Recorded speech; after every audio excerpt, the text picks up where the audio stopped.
Hello friends, कैसे हैं आप सब। आशा करते हैं आप सब अच्छे होंगे। तो चलिए आज हम जानते हैं सूर्यकांत त्रिपाठी निराला जी के द्वारा एक रचित कविता के बारे में जिसका नाम है संध्या सुंदरी।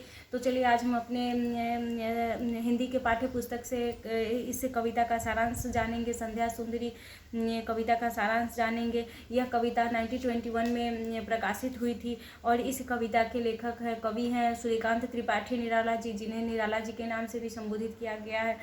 और यह एक मुक्तक छंद कविता है जो निराला जी के प्रकृति का मानवीकरण करके संध्या का वर्णन किया गया है।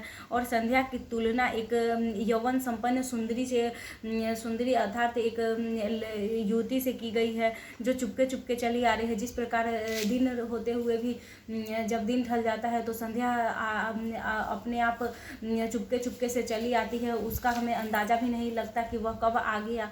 उसी प्रकार यह संध्या सुंदरी एक युवती है, उसके बारे में इस शीर्षक कविता में चर्चा किया गया है। फिर संध्या के समय चारों ओर शांत वातावरण होता है, पक्षियों का वो चहचहाना भी बंद हो गया होता है। संध्या के समय चारों ओर एकदम सा अलग सा उसमें एक वातावरण होता है।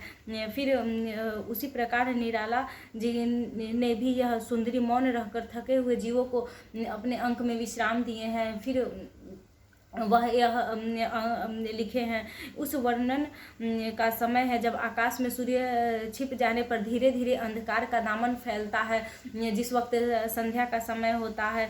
फिर संध्या के समय वातावरण स्तब्ध सा हो जाता है। उसी प्रकार इसी दृष्टिकोण से संध्या सुंदरी जो कविता है उसका शीर्षक लिखा गया है। इसमें एक अलग सा भावोत्कर्ष से सहायता मिलती है। फिर कवि प्रकृति का मानवीकरण कर रहे हैं और वह उसका मानवीकरण करते हुए कहते हैं, संध्या हो गई है, आकाश बादलों से भरा हुआ है, चारों ओर धीरे धीरे अंधकार फैलता जा रहा है, वातावरण मौन है, शांत है और दिन का कोलाहल भी समाप्त हो गया है। दिन का जो हल्ला गुल्ला होता है वह भी शांत हो गया है। कवि इस वातावरण का आरोपण एक नायिका के रूप में करता है।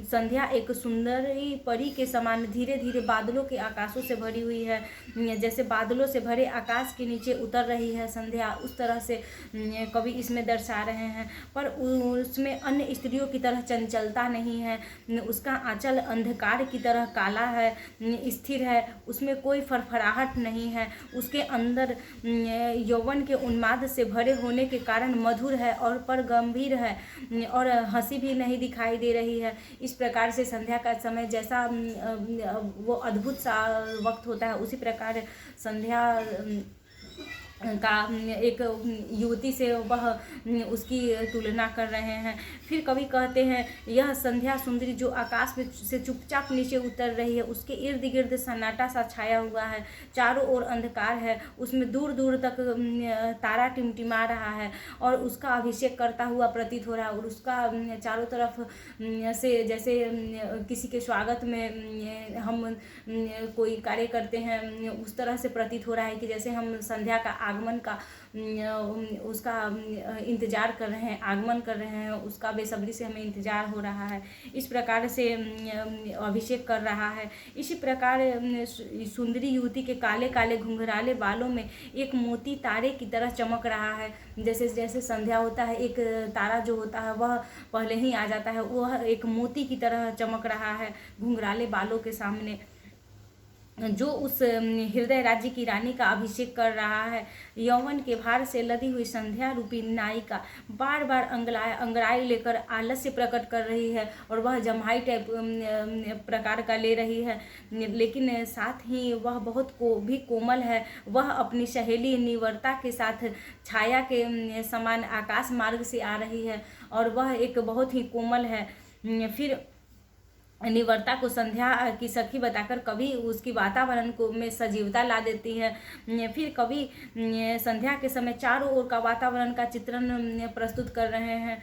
सुंदरी नायिका के अभिसार के समय में वातावरण का चित्रण कर रहे हैं। इस चित्रण में इतनी सजीवता है कि यह अंश वातावरण प्रधान हो गया है, इसमें वातावरण पे विशेष ध्यान गया है। फिर क्या है, संध्या के समय वीणा के स्वर मंद पड़ जाते हैं, इसलिए संध्या नायिका के हाथ की वीणा की झंकार रही है, वीणा झंकार रही है और उनके स्वरों से अनुराग का आलाप हो रहा है। फिर क्या है, चारों ओर सन्नाटा छाया हुआ है और एक अव्यक्त शब्द चुप चुप चुप चारों ओर गूंज रहा है, जैसे कोई आ रहा हो और कोई कहता है शांत हो जाओ, चुप चुप चुप, इस प्रकार से उसकी आने का इंतजार हो रहा है और ऐसा प्रतीत होता है हुआ इस कविता के माध्यम से प्रतीत हो रहा है।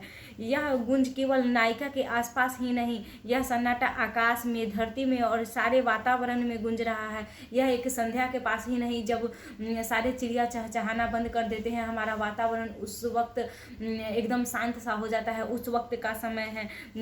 ऐसा नहीं है कि यह एक आसमान में ही हो रहा है, परंतु यह धरती पे भी हो रहा है। फिर यह सन्नाटा आकाश में, धरती में, सारे और वातावरण में गूंज रहा है। सरोवर भी शांत है और उसके ऊपर खिली कमलिनी भी शांत सो रही है। जो कमल सरोवर में कमल खिल रहे हैं वह भी शांत से सो रहे हैं, वह भी संध्या का इंतजार कर रहे हैं। सारे फूल भी संध्या का इंतजार कर रहे हैं। सौंदर्य के भार से उफनती नदी का विशाल जल भी भरा सपाट वक्ष स्थल भी इस समय शांत हो गया है। जो नदी में, समुद्र में जो जल होता है वह भी इस वक्त शांत हो गया है, स्थिर हो गया है। संध्या का वह इंतजार कर रहा है।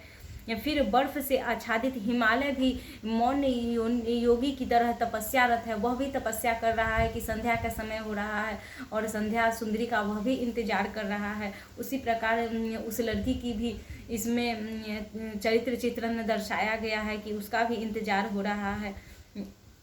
फिर उताल तरंगों वाला, प्रलय के समान गर्जन करने वाला सागर भी इस समय सन्नाटे के साथ वातावरण को मुखरित कर रहा है। वह वातावरण को देख रहा है, निहारता हुआ प्रतीत हो रहा है। जल, आकाश, वायु, अग्नि, धरती, चारों ओर सन्नाटा पूरी तरह से छा रहा है और एक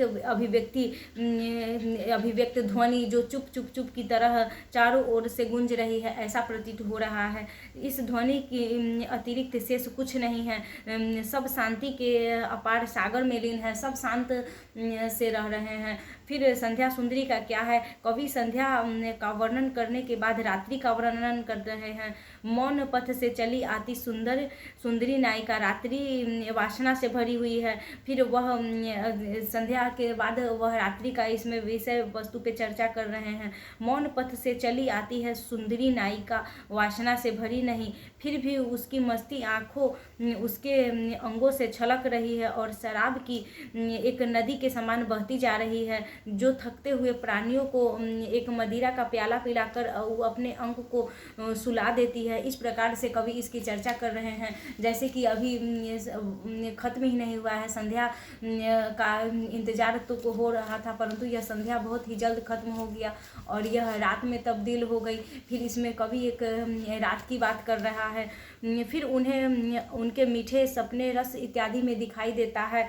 उसके बाद इन सपनों में सब लीन हो जाते हैं। कवि का अनुराग भी बढ़ जाता है और उसके कंठ से विराहकुल राग फूट पड़ता है। यह राग सबको जागरण का संदेश देता है और प्रातःकाल सूचक हो जाता है। इस प्रकार कवि एक संध्या सुंदरी के बारे में एक लड़की को अवहेलना कर रहे हैं, उसकी चर्चा कर रहे हैं, उसकी प्रतिकूलता अनुकूलता, उस सुंदर सी यौवन लड़की युवती के बारे में चर्चा कर रहे हैं। तो चलिए, आप लोगों को हमारा ये वीडियो कैसा लगा आप हमें ज़रूर बताइएगा। मिलते हैं नेक्स्ट वीडियो में। Thank you.